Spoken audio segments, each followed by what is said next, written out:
خلق السماوات بغير عمد ترونها وألقى في الأرض رواسي أن تميد بكم وبث فيها من كل دابة وأنزلنا من السماء ماء فأنبتنا فيها من كل زوج كريم.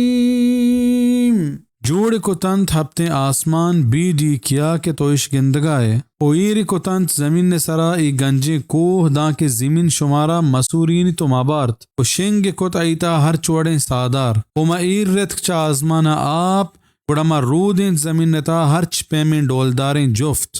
لہتینا ترونها عمد صفت جوڑ کو تگ اوی وڑایش معنی ہمیں بیت کہ آسمان ڈیکی ہست ولی شمائش نگندے ای تفسیر عبداللہ ابن عباس رضی اللہ عنہ